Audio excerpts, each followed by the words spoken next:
On behalf of the White House Initiative on Historically Black Colleges and Universities, welcome to Cultivating HBCUs as a Catalyst for Economic Development Success session.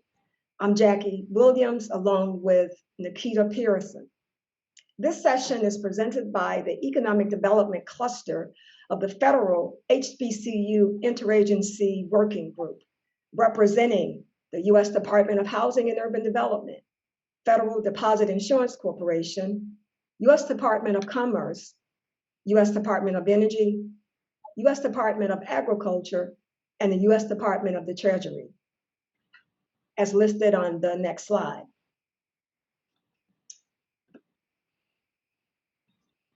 We welcome our distinguished speakers who represent the best of HBCUs. President Carmen J. Walters, Tougaloo College, Dean Michael Casson, Delaware State University, and Professor Oliver Jones, Hampton University. The speakers' bios are provided in this session's link.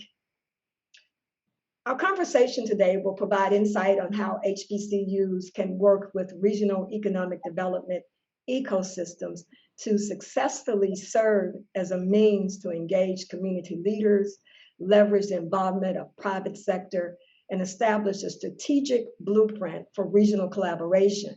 This engagement is a key component in establishing and maintaining a robust economic ecosystem by helping to build regional capacity that contributes to individual, firm, and community success using an HBCU as a catalyst for investment.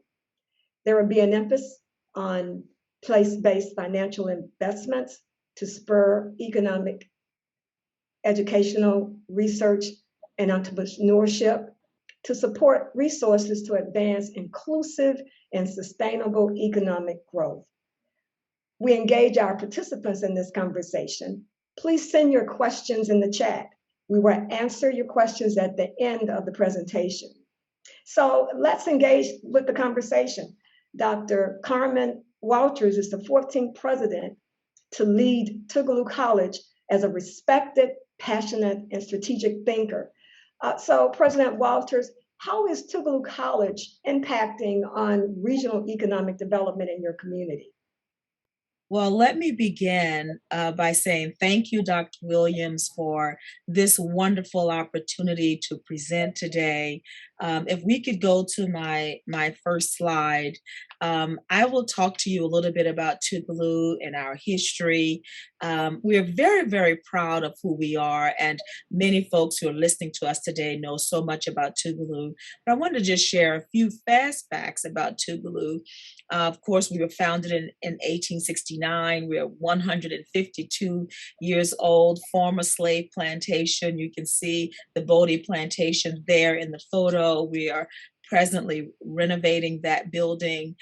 We are very, very proud of all of the stats, and you can see that we have 40% of the state's African-American physicians in the state of Mississippi graduated from Tougaloo College. 33% of the educators graduated from Tougaloo College. We are listed on the historic register. We're in the top 15 HBCUs for graduating folks in physical science. We are rated number 14 overall. So we're very proud of what we're doing. I want to end on this slide by talking about our art collection. We have over 1,150 works of art. We invite people from all over the country to come and visit our art gallery. And finally, we are making an impact in our community of over $42 million.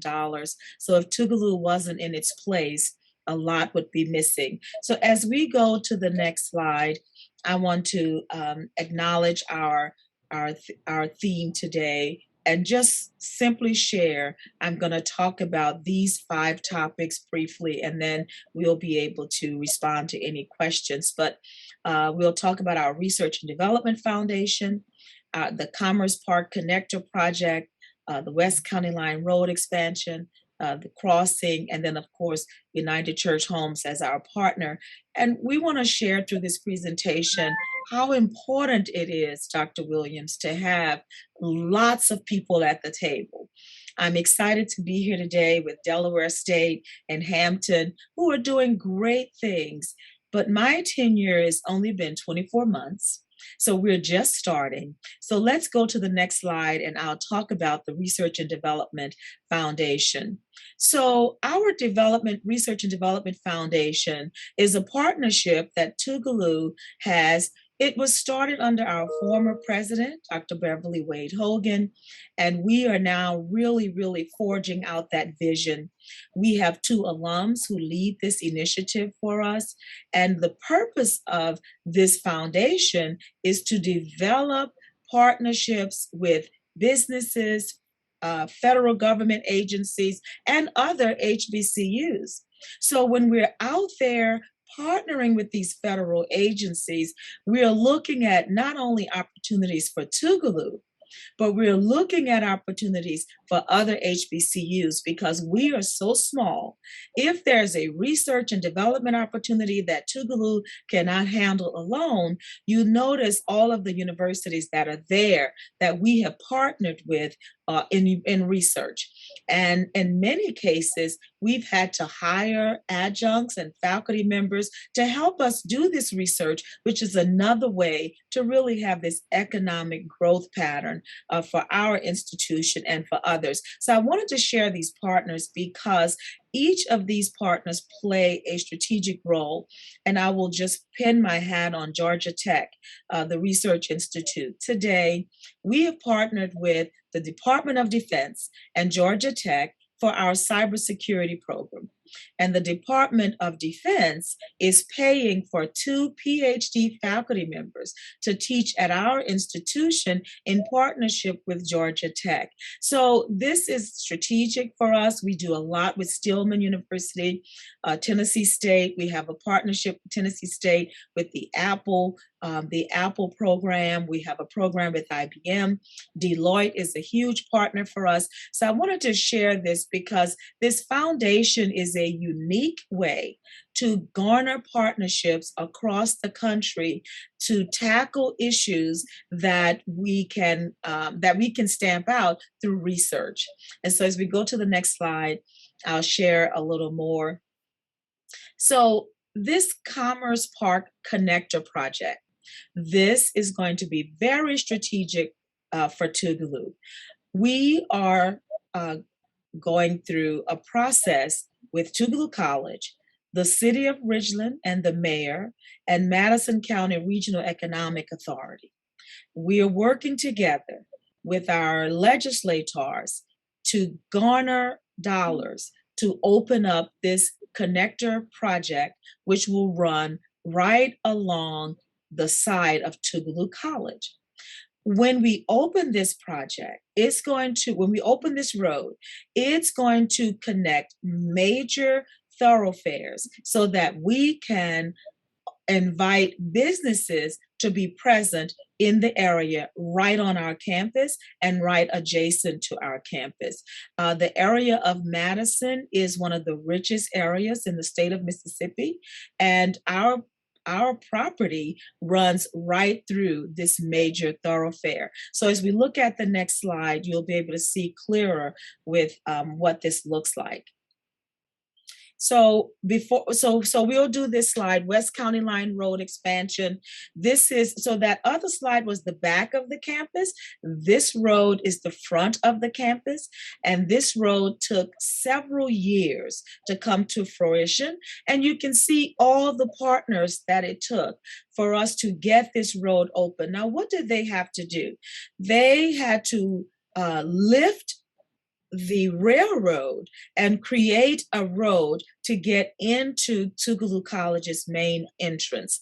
Prior to this road being built, you had to drive about 4 blocks down around the back of the campus to enter, but this has created a major thoroughfare.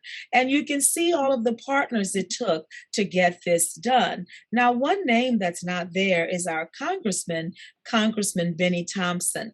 So if you are going to start these major projects, projects. You need to involve your local government, but you also have to involve your legislators in order to get these lanes open, these rules passed, statutes passed, and also to get the dollars for this. So we had a Tiger grant and several other dollars that we pulled together in order to make this happen. Again, I want to say this took years, and I'll be able to show you a campus map of how these two major thoroughfares are going to open an opportunity for Tougaloo to be able to do major development around the campus. So can we look at the next slide?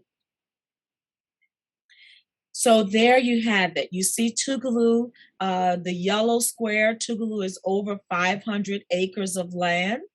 You can see the major part of the college.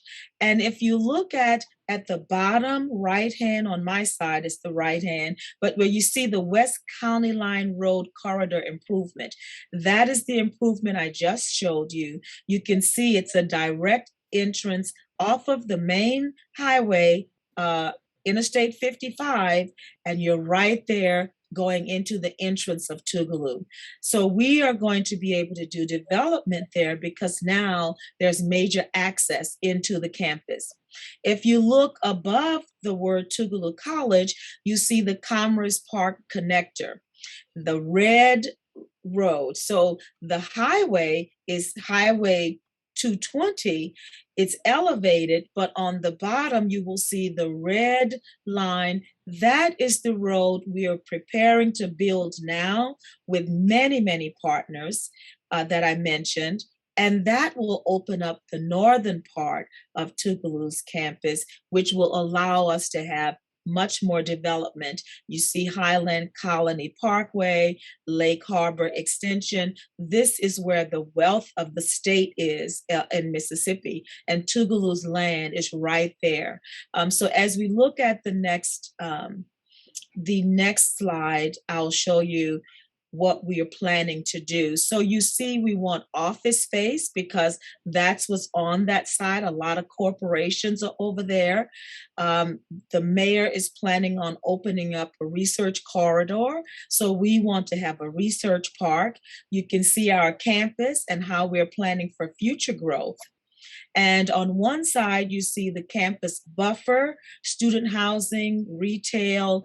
We own all of that property. And where we are focused on right now is where it says alumni housing, senior living. Those, we are working with a developer to build some housing there for persons 55 and older. We're calling it alumni housing. The reason we're calling it that is because as our alumni move back into the area, we want them to connect to the college.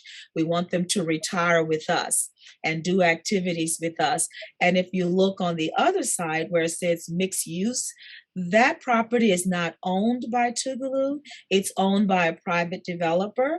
We're in meetings with them so that they can build housing for our students to be able to live there. If our seniors choose to live off campus but be near the campus, these are all opportunities that we are working on for the future economic development of Tougaloo College. And so the last slide will show you what we are thinking the housing could look like for our seniors and for our 55 years and older. And so we want to be able to use this property that we own. It's 14 acres to develop this land for our seniors. Our partner here is United Church Homes, and the mission here is to provide affordable housing for adults 55 and older. And so this is the beginnings, Dr. Williams, of what we're trying to do with economic development at Tougaloo College. President Walters, you are definitely moving forward, and it's a model for HBCUs in the Deep South. So thank you for sharing, and we look forward to the questions from our participants today. So as we move from the Deep South, we are moving up the East Coast. Known as an out-of-the-box entrepreneur thinker, Dean Casson has utilized his expertise and insight to engage inform and support citizens of Delaware and our global community. We welcome Dean Casson to the conversation today. And so the question is, how is Delaware State University as an economic engine? Good afternoon, everyone, and thank you again, Dr. Williams, for this incredible opportunity to share some of the workings of Delaware State University and some of the successes that we've had in the economic development arena. Next slide, please. I always like to start with this sentence because I believe that it's extremely telling as we think about HBCUs and economic development. And that is the prosperity of local and regional economies and the health of their colleges and universities are inextricably linked. But the question is that link strategic? And I think that's why we're here today. You know, interestingly enough, my background, I'm a trained economist. However, I wasn't always quite familiar with the area of economic development because while they both bear the same name, there are some stark differences between them. And I truly got introduced to the economic development arena about 15 years ago, and I'm dating myself again, when I was at the university. And our then president asked me to conduct an economic impact study for Delaware State University. And so in conducting that economic impact study, I realized that we were focusing in on some of the boiler template type of impact areas. So we looked at visitor impact, and we looked at operating expenditure impact, and faculty expenditure impact, our capital outlay impact. But then as we thought about these areas of impact, and we looked at our peers and also our aspirational schools, we understood that there's a lot of economic impact that we're missing and we're not intentional around, whether it's through workforce development or through innovation and commercialization, that space. And how does that ripple effect move throughout the economy and really demonstrate our true impact within the state of Delaware and our local economies? So we go to the next slide, please. So give you a little bit about Delaware State University and the state of Delaware at a glance. Some of our key industries, our financial services are very big in Delaware, state of Delaware. Most of the Fortune 500 companies are incorporated in the state of Delaware. Of course, agriculture. I'm sure you've had a Delaware chicken or two. Maybe you didn't realize it, but you did. And then science and technology with DuPont really leading that charge. We have 5 colleges, 42 undergraduate majors, 18 masters, 5 doctorals, 5,000 plus students. And Dr. Williams, if Dr. Allen was on his call, he would have a real problem with me right now because I have my locations here, and I did not include our most recent acquisition of Wesley College, a liberal arts school in downtown Dover. So we're actually located on the major thoroughway, the main campus. But again, as of July 1, we just acquired what was known as Wesley College. Again, that is a downtown campus. And in that acquisition, it is economic development written all over it. I don't want to take too much time on this. However, I will say this, is that the college, or our new downtown location, is actually located in the opportunity zone. And the actual college is actually a buffer between a middle-class neighborhood or zip code and the stressed community, essentially. And so Wesley serves as that buffer area. And so with that, we see a lot of potential for economic development. In fact, and I'll talk about it a little bit more, but I think it's important to kind of present it here. One of the major projects that we have moving, that we've already secured $3 million to date to actually build a facility, is called the Center for Urban Revitalization and Entrepreneurship. And that is a public-private partnership with a company by the name of NCAR, who focuses on housing and urban development as well. So that CURE building is, and let me take a step back, because I'm sure we've all heard of the business incubator. So CURE is essentially a business incubator that has an understanding of the needs of the community. So we understand and believe that you can't just drop a business incubator into a community without priming them for that, right? Some of our traditional incubators that we see across the country, the clients come in already ready to go. But we realize that in our most distressed communities, in our Black and Brown communities, many of them, we need priming, or what we're calling now social determinants of really addressing those social determinants of entrepreneurship and economic development through the cure building.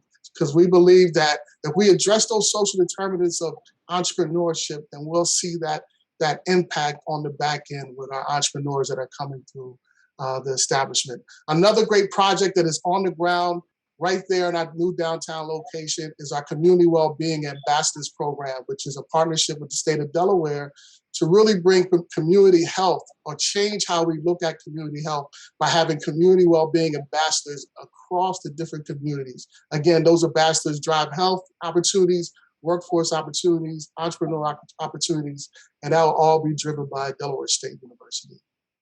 And of course, we have a campus in Wilmington, which again, we're excited that we also just recently got donated by Capital One, a beautiful 6-story facility at the riverfront prime location, again, for us to do some incredible things around economic development. And then we have a Georgetown location. So if you don't know state of Delaware, we only have 3 counties, right? So we're the neighboring state. And now we are fully represented in each county with an incredible platform to do some great work in the economic development arena. Next slide, please. So, in order for us to really be a player in economic development, and really for us to really make the impact that we can as a university, we have to take a look at ourselves and our processes. And so I wanted to share some of kind of our experiences as we're still growing. Like I said, we're proud of where we're coming from, where we are, and potentially where we're going. And so, again, I wanted to share some of those potentially best practices and or bumps and bruises and or lessons learned with everyone here in this presentation. First and foremost is the economic development a strategic goal within a university strategic plan? And many of us may say yes. We've said yes at Delaware State University. And then when we truly looked at the economic development goal, we realized it is extremely general in nature, right? And, I may believe that part of that is because we're not quite sure where we fit in, or we don't quite understand all the assets that we have available to us.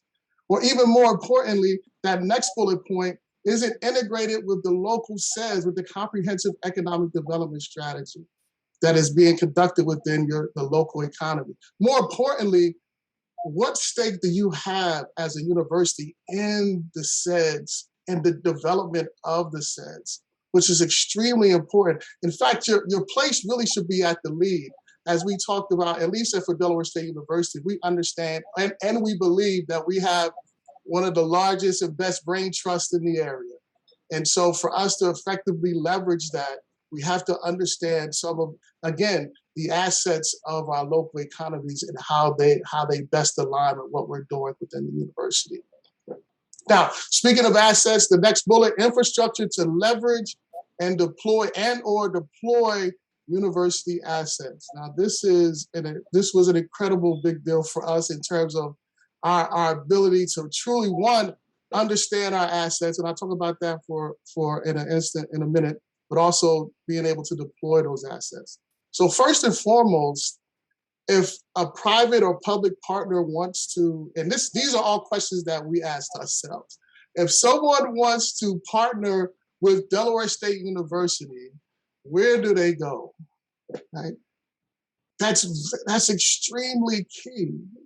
One of the things that we also realize is that us as administrators and faculty, and more importantly, students, are not truly aware of all the incredible assets that we have on campus, all the incredible projects that are being conducted on campus. So does your university have an asset map, right?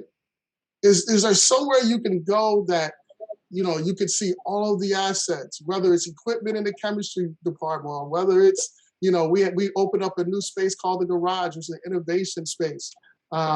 We have a Center for Financial Innovation and Technology.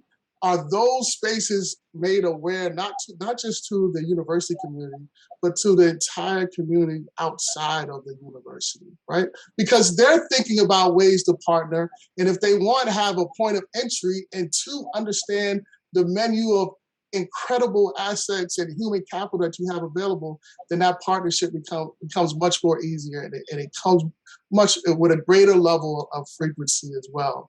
So with that, we had to develop that asset map. We had to get a better handle of, again, what we're currently doing, how those activities align with the SEDS. And I heard President Walters speak about the legislators. Having those conversations with the legislators with our asset map in hand just made the conversation that much more fruitful and really enabled us to advance these projects much faster.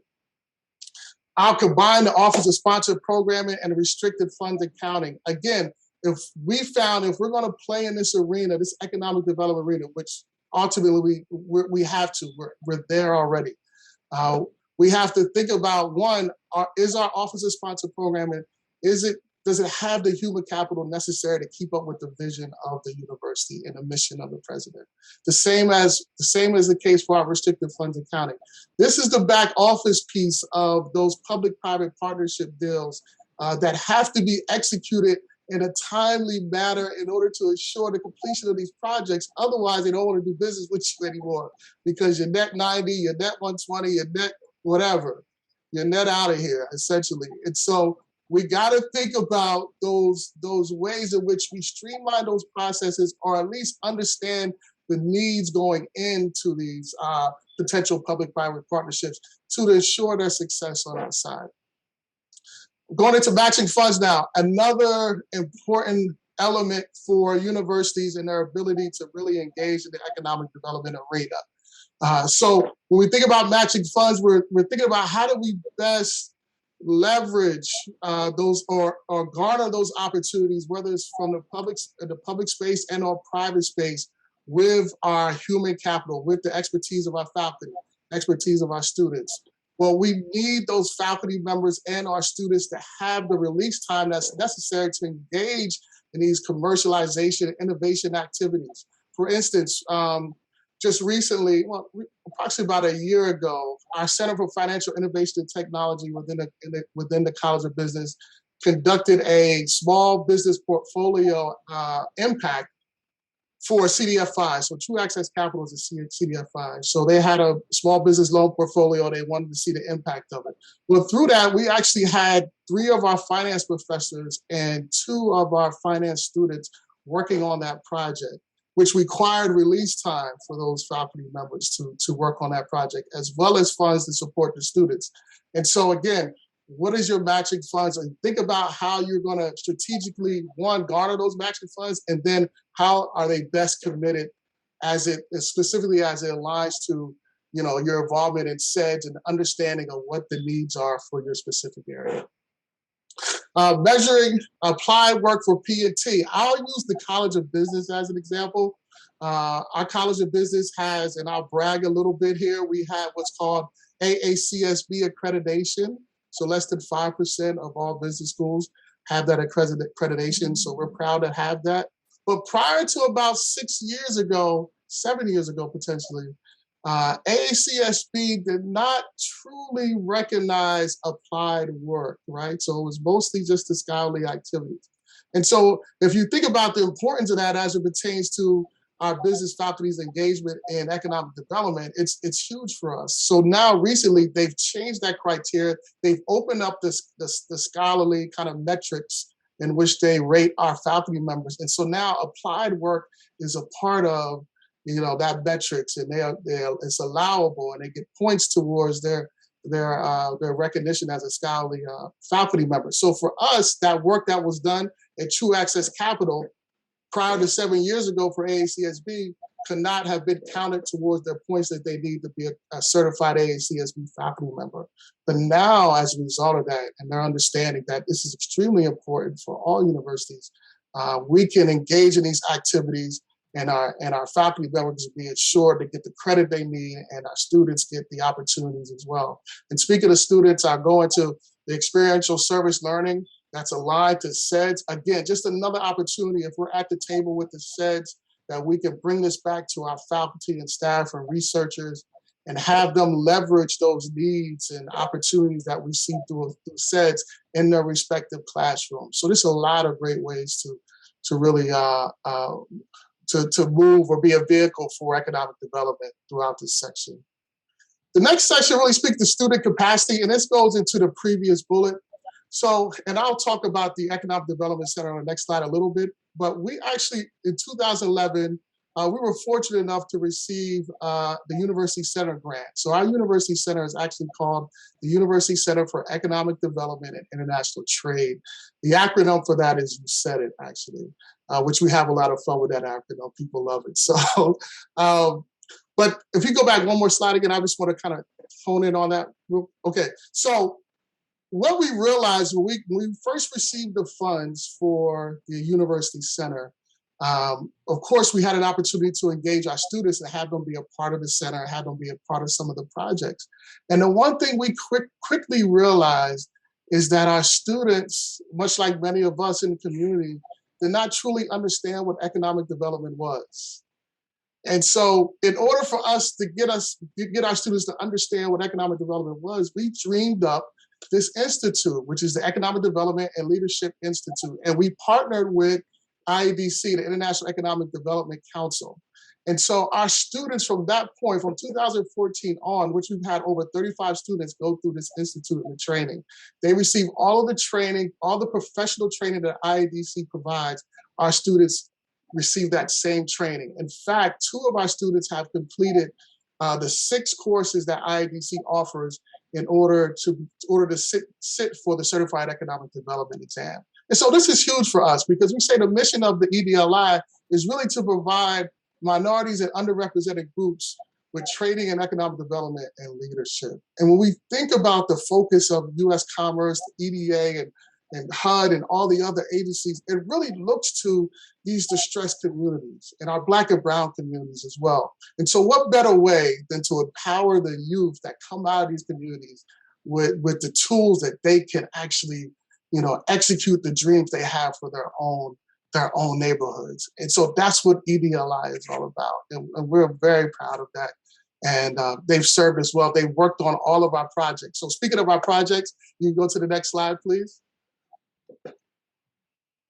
So again, you said it, that's our acronym. Again, you said it was surely a driver for really helping to lead the charge on those areas that we talked about in terms of deployability and infrastructure development.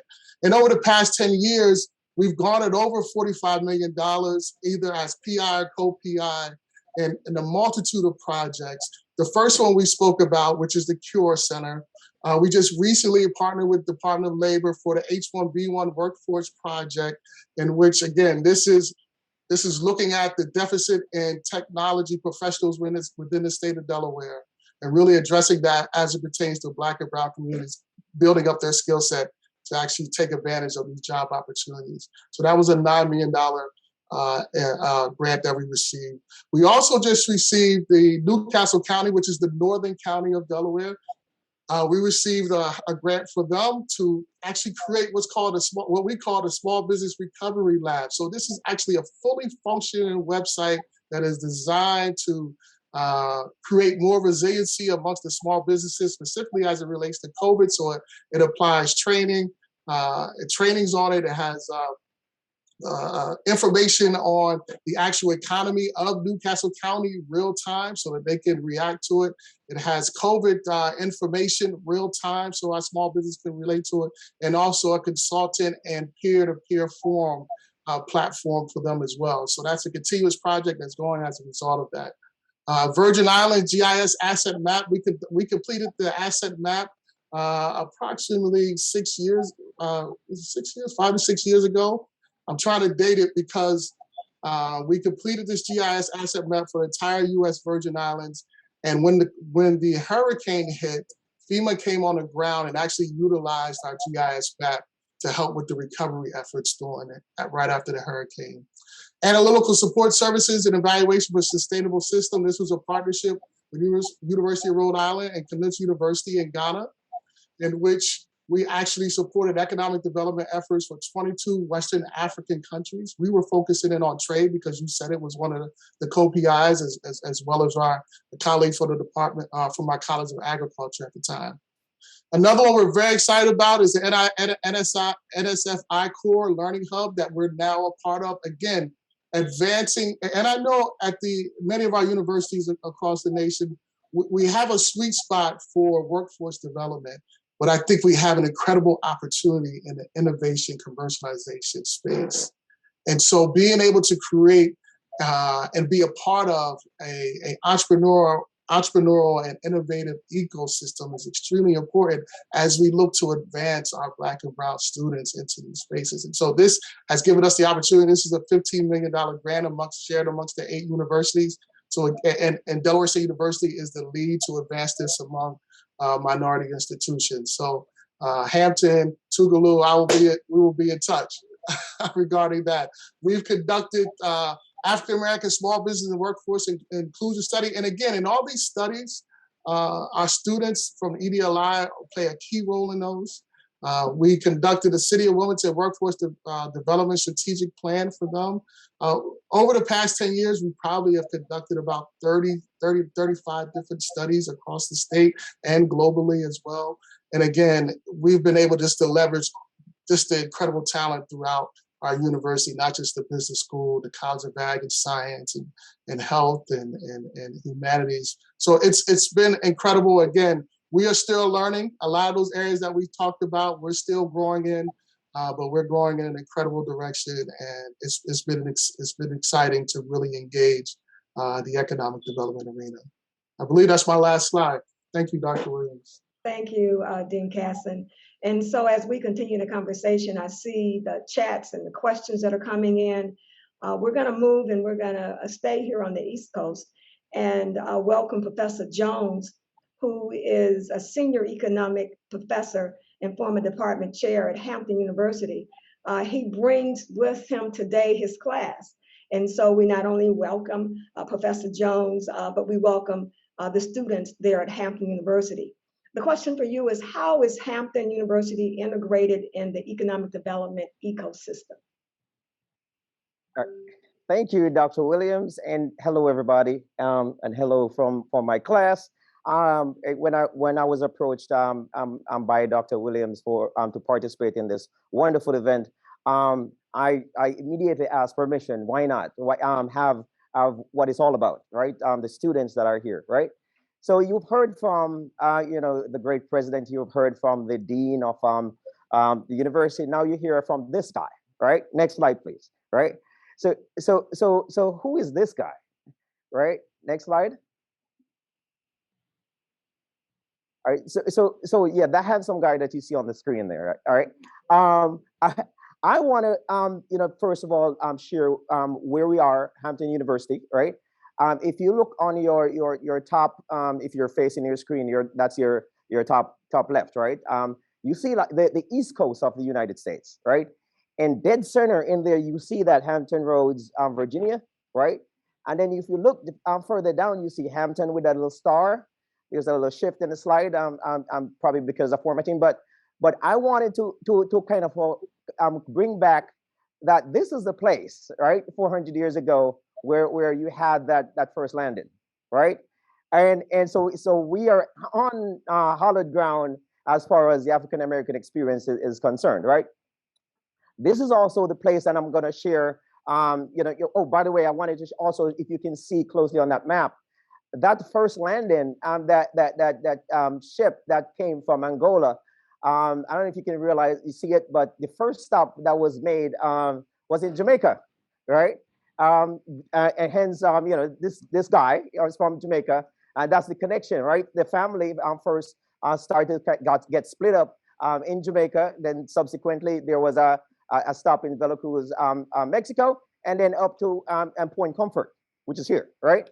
So so next slide, please. So as far as the economic development that is required, right? I say required because we've seen the history. We have seen what was defined as the 2% rule, right? We've seen the programs. We've seen all the wonderful, accolades that are given, and we've seen the gazillion dollars that have gone into this space trying to help these folks that you see right here to basically take on not just economic development, but let's take it one step further, transformational wealth, right? Stuff that you can pass on from generation to generation to generation. And so if we're not talking that conversation overall, then we're missing the picture as far as we're talking economic development, right? So I first introduced my student always to the supply side of economics, right? And our role that we play, even from historically, the role that we play in the supply side economics, right? Again, it might be small slides, but if you see those three circular green arrows that are coming across, if you start with that first one on the far left, we're talking about capital wealth, right? And if you talk about capital wealth, you're talking about traditional land, labor, and know-how, right? And so we as African American people over the time in history, as no question, hit well above our weight when it comes on to contributing to capital wealth, right? Except that we haven't been in the ownership of it. So as we're talking about a strategy going forward, the question is, how can we actually deliver this capital wealth to the young and chaperone that so that they can pass it on to the generation, right? At the same time, caveat, the United States benefit from it, right? I threw a couple of historical points in our, if you look at the bottom right, you see our contribution. The map that you're looking at is a 3,000-year-old map, right? That spot at the bottom you see 0. That was when Jesus was born, right? So it goes from 1,000 years before that, and then you come back where we are today, right? And if you look at the top left of the map, you see a black indicator called GDP per capita. That is production that folks in an area do contribute to, right, per capita. And you see when that big burst, that big turn happened, right? And you're seeing that, for folks who are not as familiar with British Industrial Revolution, that was when the whole textile industry took off in the UK, right? Because of the plantation textile that supported that textile industry in UK. So if you talk about capital wealth being what it is, we basically, without the role we play in the global economy, that's where I start my students off. Next slide, please. All right, so this group that you're seeing here are my sophomore students, right? And in this class and my subsequent classes, junior and senior, we are the first HBCU to be partnered with NASA to take technologies that are sitting in NASA already developed off the shelf and deliberately input in the companies that we're starting from day one with the students that are in this class. By mid-semester, some students, some won't, right, will be registering their corporations. I don't quite know where they're going yet, but we're being deliberate in building this capital wealth and the ownership that is associated with this capital wealth. And we're going to chaperone this all the way through, and you're going to see not just while we're at Hampton, but we've put the structures in place to support it all the way through all the different levels to get to transformation to generational wealth, right? And so NASA is excited about this because we discovered that parts of government is really trying to find these partners and the youth that are interested in taking ideas first. We start with their purpose, so we're not just given technology to say go do whatever with it. So we start with the purpose first, the individuals, and then we develop those companies, and then we match the technologies that basically help to push their purpose forward, right? And so in the core of this, they're owning the technologies, they're owning the patents that are inside of it, and we're going to chaperone it all the way through the process. I have a few students that are here that are working deliberately on year 2 and some on year 3 to do this, right? That means when folks are graduating, they're graduating with a 3-year-old company qualified for several of these SBA loans and with technology inside of it ready to grow, right? This is hand-to-hand combat and shepherding step by step, because we're determined not to have that same story that had been from before, right? Next slide, please. So I showed you the location, Hampton Roads, right? Uh, too much. You go back, Ray. Just come on. Yeah, you can go back. All right. So I want to show you that we are not just alone as a university in this, right? Unfortunately, I think I saw him online too. I have another brother that is the director for the Tech Center Accelerator that is in Newport News that is bonded together on this stuff, right? And so can you go back one slide? Let me tell you a little bit about that Tech Center Accelerator. Go back one. There you go. All right. So this is the Newport News, and originated with partnerships from Virginia Tech and Virginia Tech's Foundation. This tech center is there's a $450 million investment in building out the accelerators, right? The accelerators that basically go to that next step.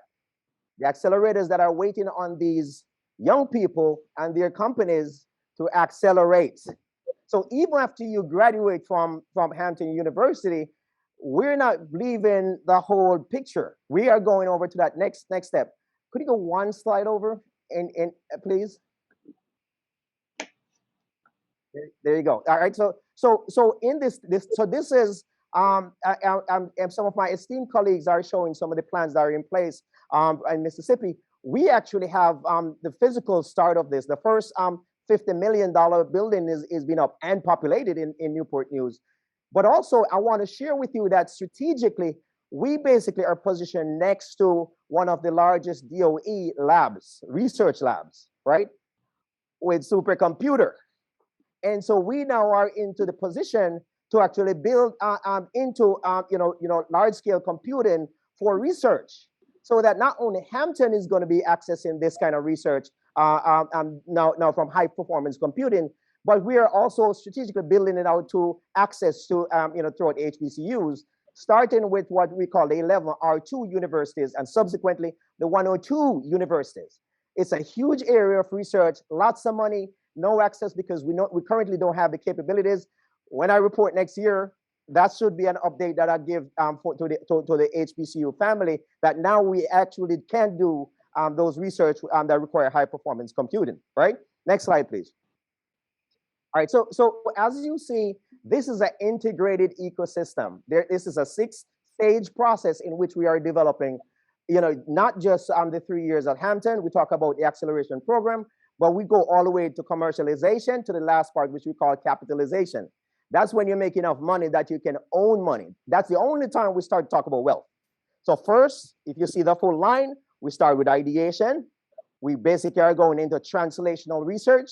We're building sustainable companies that can grow to compete on our behalf against what the President of the United States is asking for, right? They to compete on behalf of the United States in the 21st century against countries like China, right? With high-tech jobs and so forth. So we're hand-holding this process all the way through. Next slide, please. All right, so not only are we talk about the acceleration process that is being built out now. Next year, there's another $50 million building is coming in. And as a matter of fact, there are other young people that are online now that are participating in building out some of these companies, which will be inside of those accelerators that we're building out now, right?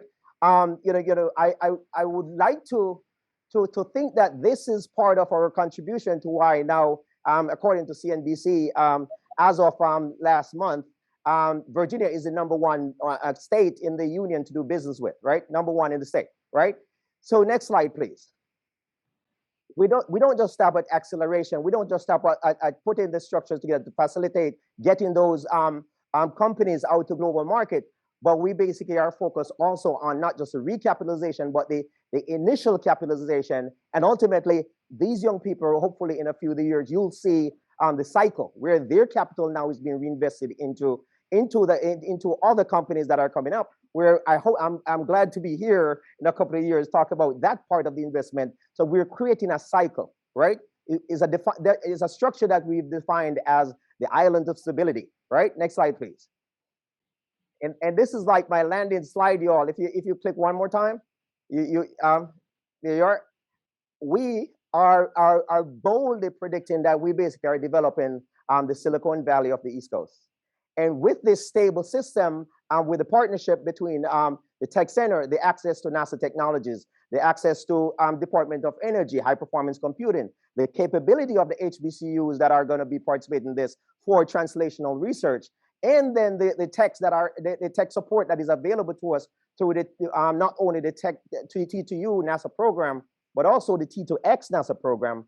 I am boldly making this prediction that we will be known as that East Coast Silicon Valley in the next number of years. Next slide, please. As one of my colleagues had mentioned earlier about opportunity zone, our strategy is purely designed around the construct of opportunity zones. For folks who don't know what opportunity zones are, I recommend Google it, right? Please Google it, right? We have mapped where you see those. I know it's a busy slide. The reason is all where you see those multicolor spaces, even on that location, we have mapped every single opportunity zone in the United States. We know where they are. We're planning with the 8,000 plus opportunity zones strategically where we're positioning folks. The strategy is not just to build and create the generational wealth, but also that economic development that are positioning these companies inside of these opportunity zones to transform within.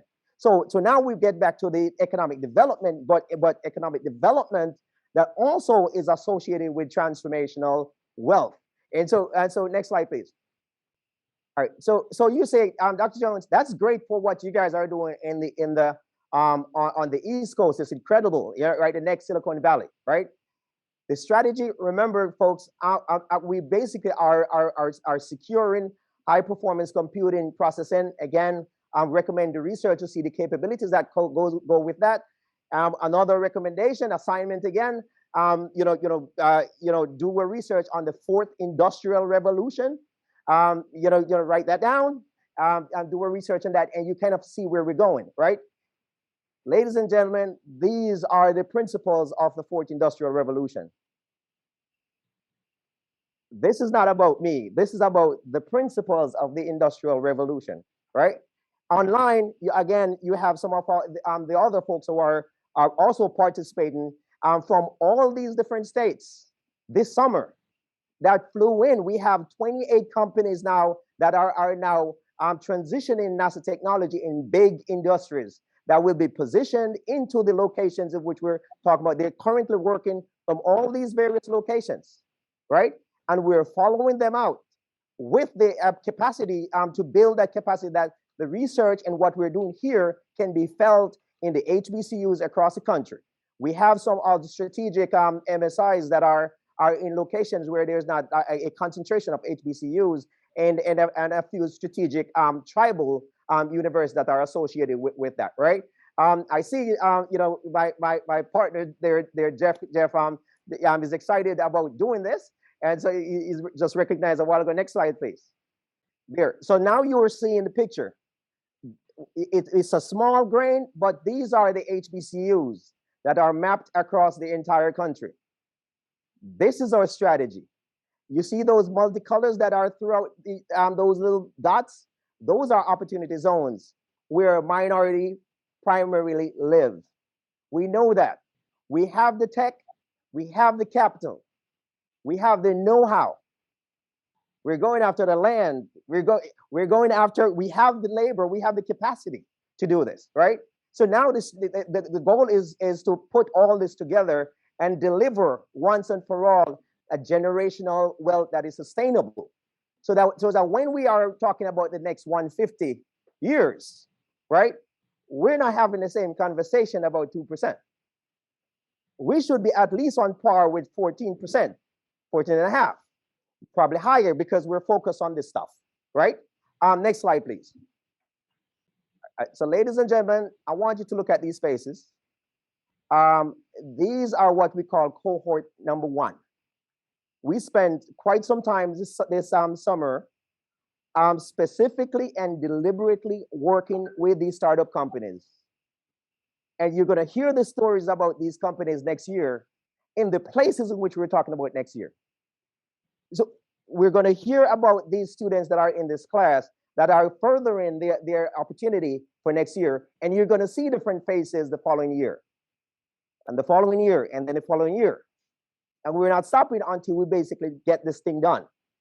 So that is my presentation, and I hand back to the floor to Madam Moderator. Thank you, Professor Jones, and thanks for the students' engagement in this presentation. We are near time, over time. So what I want to do in terms of wrapping up, we do have questions, and there has been many conversations as each of you presented. And so just a wrap-up question that the panel can address regarding your presentations of economic development strategies at the universities. We know that there are 3 missions at any given university: teaching, research, outreach, and service. The most important aspect of all of the presentations is centered around community engagement. So as you make your final comments for this session, share with the participants and other leadership at other HBCUs in terms of how do you make it happen, because you are the anchor institutions in your various communities. Dr. Walters? For us, we always start inside with our faculty, trying to make sure we're engaging them on the projects that they're doing, the research that they're doing, and then we move out into our local community and then into the greater community. And that's what our Foundation for Research and Development does. And we think that is important. Our faculty, as you've seen with Professor Jones, our faculty are the ones who's doing all this great research. And so how do we get the community engaged in that and understand that we really are the value proposition to the community, that our students are the value proposition to the community. So I always begin with what we're doing inside and then begin to bring partners in from other communities, other corporations, our local government, and so forth and so on. So that's how we try to that's how we start our process, I should say. Thank you. Dean Casson. I will echo President Walters. Again, the faculty, students, research, and staff, they're key. So understanding who we are as a university, where our talents lie, and as I noted in the presentation, creating those vehicles to effectively and efficiently deploy that talent that we have on campus for the economic development needs and partnerships. Thank you. Thank you. And then finally, Professor Jones, how do you engage the community and what you're doing at Hampton? And we see it in action with the students there. Yes. And one of the awards that we got last year was the Virginia Workforce Entrepreneurship. Turned out to be used to develop the Virginia Workforce Development, in partnership with Virginia Workforce Development, the Virginia Workforce Innovation and Economic Center, right? And the objective of this center is to transform existing or new entrepreneurs from the community side, not just the student side now. 3,000 is the number in the next 2 years to be ready for the 21st century global competitiveness. So existing business the way they're doing, how we transform that into access to tech, in a mindset to understand we live in a global community, and the competition is global and it's not waiting. So we have the VWIC Center that is in partnership with the state of Virginia and the Virginia Workforce Development towards that effort. And so while we're focused on, my number is 300, right? The VWIC number is 3,000, and we're going, right? We have targets, and that's how we are engaging. Wonderful, thank you. So the conversation does not stop today. This is a conversation that will continue in terms of HBCUs and economic development. We would like to thank President Walters from Tougaloo College, Dean Casson, Delta State University, and Professor Jones from Hampton University. These presenters are open. They are expert in what they're doing at their universities. So if you didn't get your question answered, I'm sure they're open. Reach out to them and engage so that we can work as a movement in terms of moving historically Black colleges and universities forward in the space of economic development. I would especially like to thank the participants today for listening in, and thank you for your commitment to HBCUs. Good day.